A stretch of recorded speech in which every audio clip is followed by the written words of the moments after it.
In this video we'll be doing a teardown of the Burman CP Gearbox fitted to the Matchless G3L WD. The reason why I'm doing the teardown of my box is to investigate a noise from the transmission. And here it is.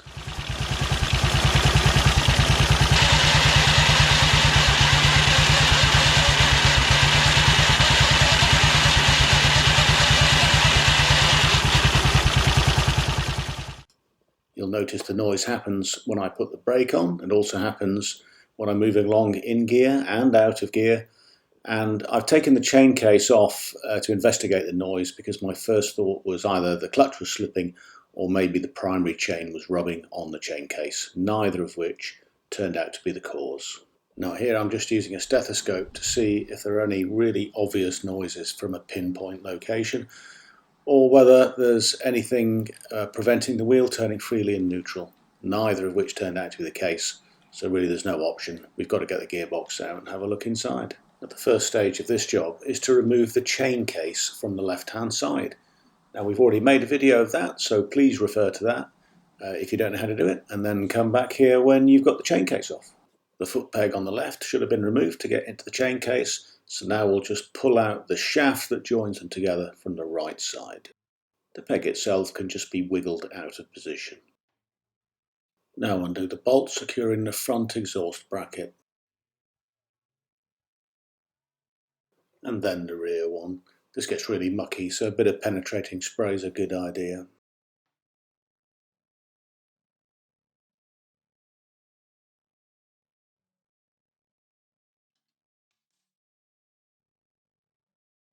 You can now gently twist and wiggle the silencer free.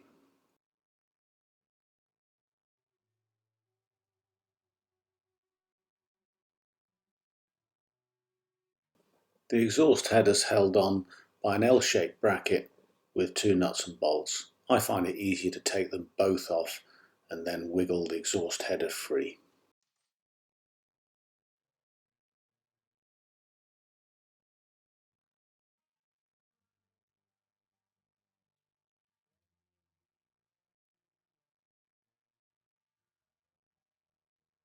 You may need to lift the gear lever a little to get the header out, because it has a spigot at the bottom which goes down into the bracket.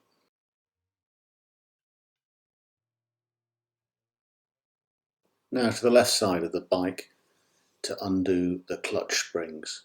There is a proper tool for this, but if you're too tight like me to buy one, then just using a pair of pincers is quite good to get it going, and then you can use a flathead screwdriver to get it out completely. In addition to the screw and the spring, each one has a little collar that you need to remove as well before you can take the clutch plate off.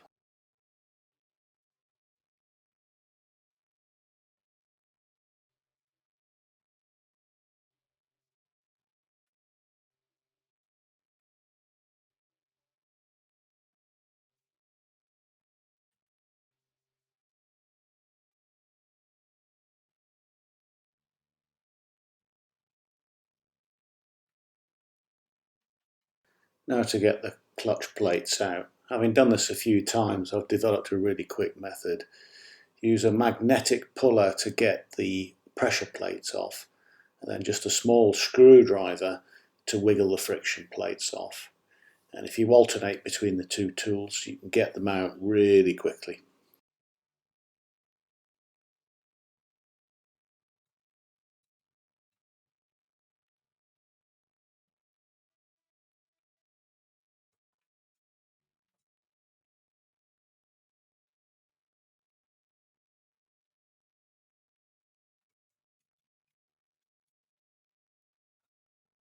To get the rest of the clutch internals out, we'll start by applying the rear brake and undoing the nut in the centre of the clutch.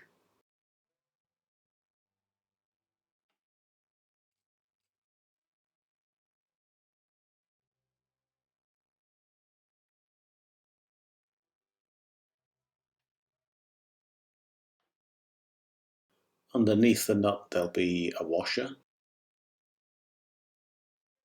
And now you'll see that I'm holding a magnetic tray underneath the clutch internals, and that's because behind the next bit there are 24 roller bearings, and when they come loose, if you don't catch them, they'll roll all around the garage floor and have a party, and you'll never find them.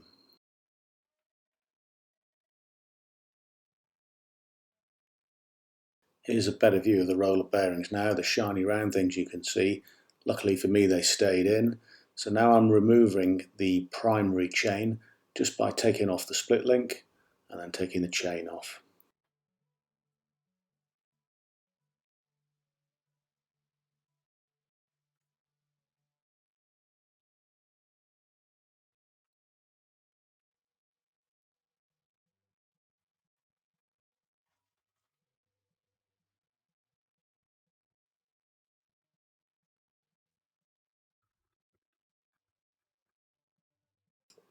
And by doing this really carefully, I've managed to get the clutch basket away with all the roller bearings and the magnetic tray underneath it, so I catch every single one first time.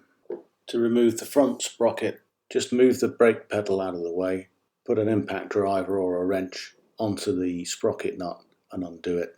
That springy thing behind it is a shock absorber, which helps to smooth out the bumps from the engine. Now for the dynamo sprocket, there's a little spring clip on here which needs to be removed, and then a washer with a tab on it.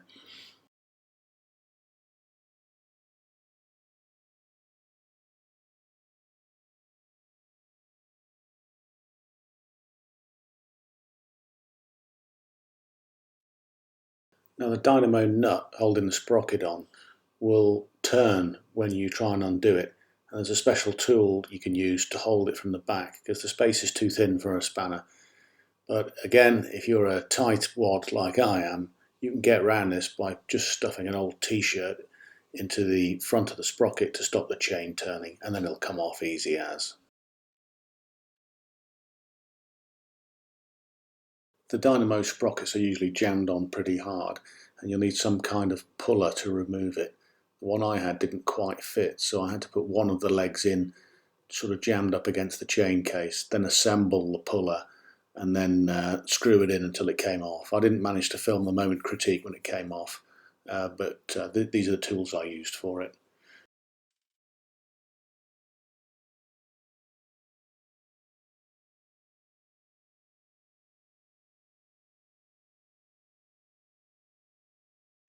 And then you pull off the dynamo sprocket rather, the chain and the front sprocket all at once.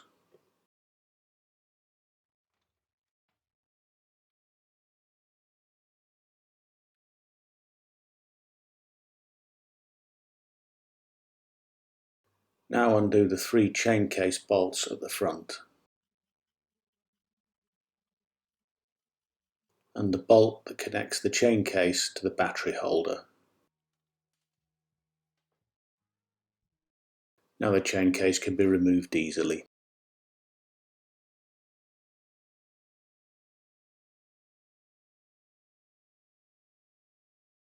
Now this is the sprocket on the main gear, and it needs to be loosened, not removed, but just loosened, and it's much easier to do that with the rear drive chain on. I didn't have a spanner big enough, so I just used a pair of plumbing grips, and I managed to loosen it quite easily. Now there should be a locking washer behind this, but my bike didn't have one, so I've ordered one for when I put it back together. And now we remove the rear chain by taking off the split link, separating the chain, and then just feeding it over the sprockets. If you've noticed a rather romantic soft focus effect on the camera, that's because of all the grease on my gloves as I've been turning it on and off and moving it around, which brings out the point that this is quite a messy job and you'll definitely need lots of pairs of gloves and lots of Kim wipe or blue roll to clean yourself up.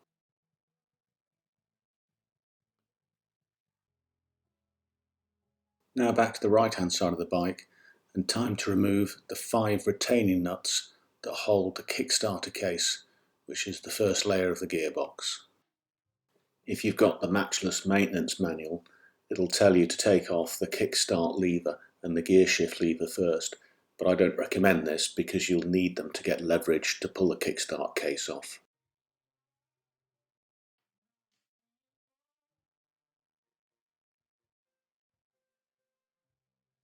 I lay them out in a pattern which resembles how they fit into the gearbox, and then photograph it for reference later. Next, I use the gear lever and the kickstart lever to gently maneuver the kickstart case away from the gearbox housing. The aim here is not to remove it completely, but just to create a gap of 1 centimetre or so.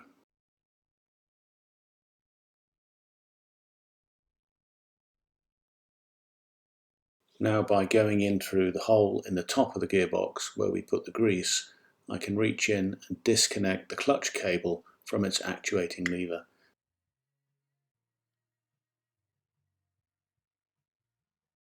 Now, there's nothing to prevent the kickstart case coming cleanly away.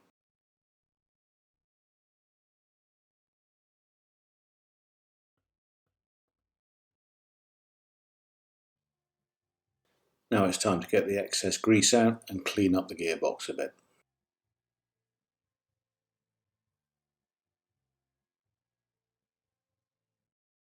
The rod that actuates the clutch goes through the middle of the main shaft. When I push it from the other side of the bike, I'm expecting one ball bearing to drop out, but in fact my bike's got two.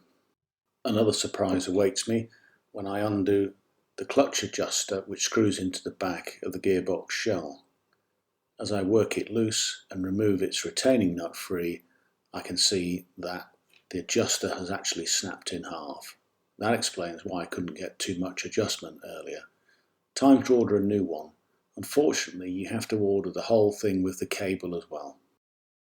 Here's the outside of the gearbox now, looking a little bit cleaner. And here's the kickstart cover from the inside. On the left you can see the gear selector mechanism. On the right, the spring to return the kickstart. And poking out through the hole at the top is the actuator lever for the clutch. Now, as I try and take off the kickstart here, it becomes apparent that this isn't a Whitworth nut. I'm in danger of rounding it off, so I quickly swap it for a metric socket and all is well again. And this is quite common with old bikes. You might find that previous owners have used metric parts, and you just got to be really careful.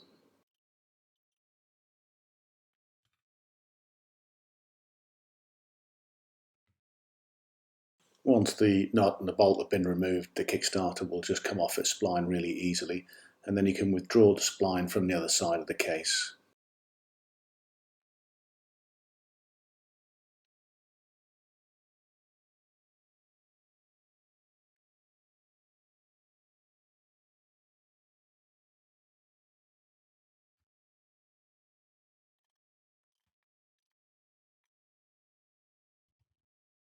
Removing the gear lever was much more troublesome. After I took off the nut and bolt, it was just firmly attached to the spline. I tried penetrating spray and gentle wiggling, but it didn't work. So in the end, I used a flathead screwdriver just to prise open the open end and give it a little tap with a persuader, and off it came.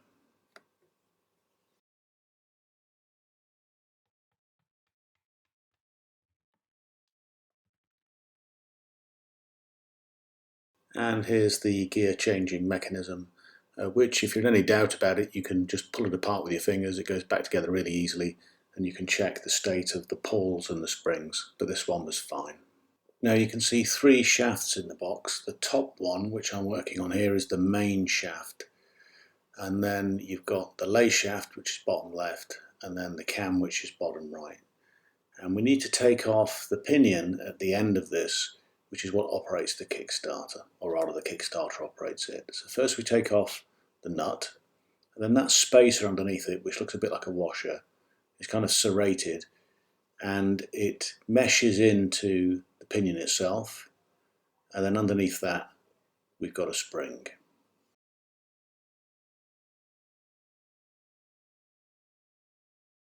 What isn't immediately obvious is that there's a cylindrical spacer inside this lot, so I've laid it all out so that you can see it. It's important not to lose this. The bearing at this end of the gearbox main shaft has a washer. In my case it's split and I'll have to replace it.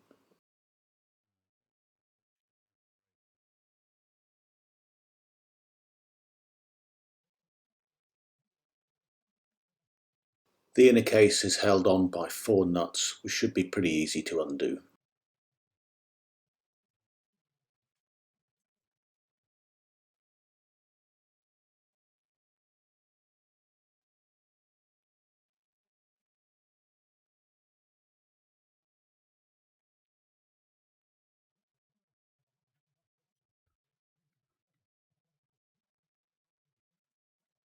each nut has a grippy little washer underneath it, which isn't immediately obvious because of all the grease.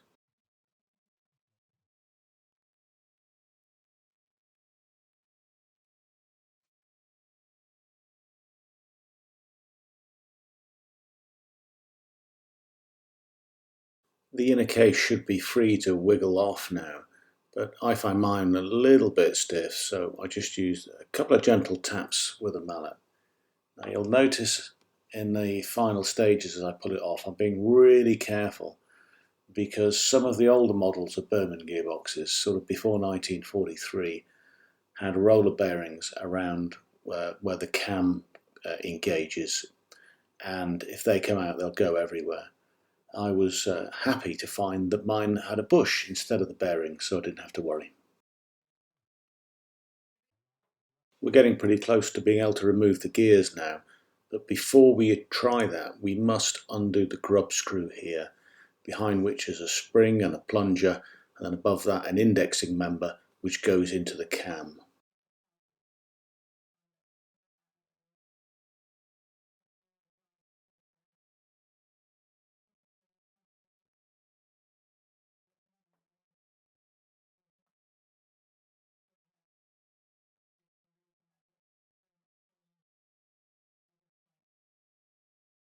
Now we can just simply pull off the third gear cog, which is free floating.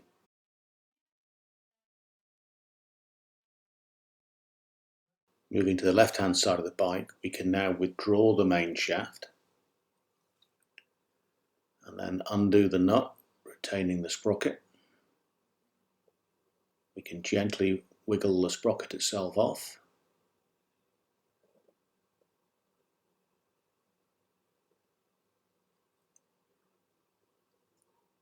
And then underneath the sprocket is a spacer. And here's what that looks like from the other side of the bike.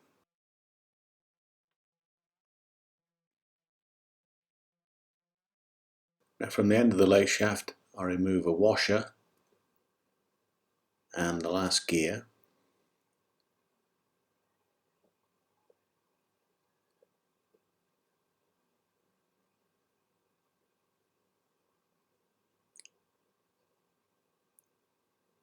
And then the whole of the remaining arrangement can be withdrawn in one go.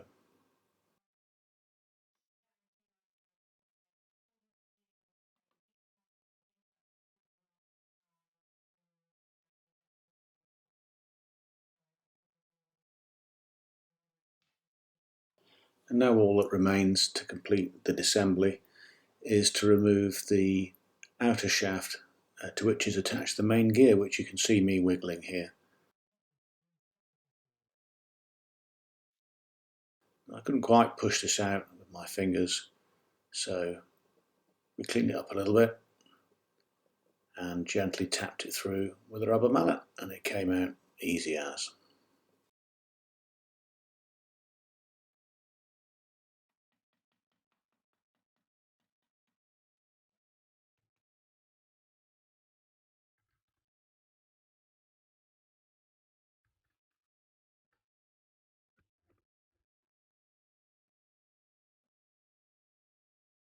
And now with all the gears out, you can have a good look at it and check for bent selector forks, damage to the gears, damage to the shaft, and find out what's giving you the problem. And in the case of my gearbox, there was no damage, nothing I could see at all, and the selector forks were completely true, not bent, not chipped, not scored. Everything looked really good. But there was a problem when we looked at the main shaft bearing. So here I'm removing the circlips and the washers that seal the bearing and keep the grease in.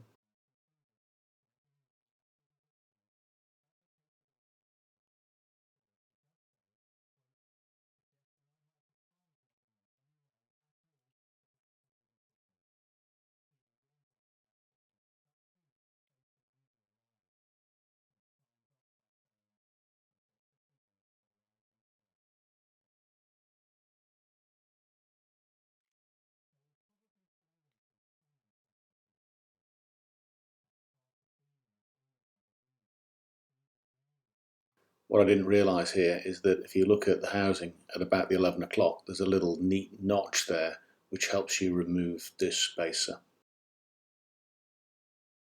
But I didn't notice it, so you can enjoy watching me struggle.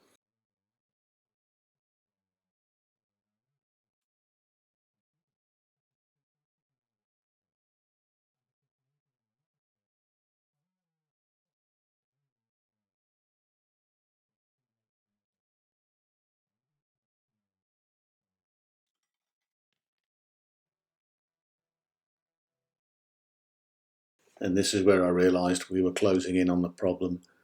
As I was tapping out the bearing, which I was expecting to be really firmly seated in its housing, it sprang out really quickly and easily, and so it wasn't being held in the housing tight enough.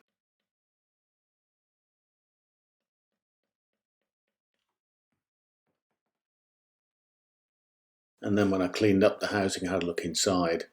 There were the telltale witness marks of scratching where the bearing had been rotating in its own housing, and that's what caused the noise. Finally, we found the problem. So that completes the teardown of the Burman CP Gearbox for my Matchless G3L WD. I hope you found that useful. If you've got anything to add, any hints or tips, then please get in touch. And here's a summary of all the steps.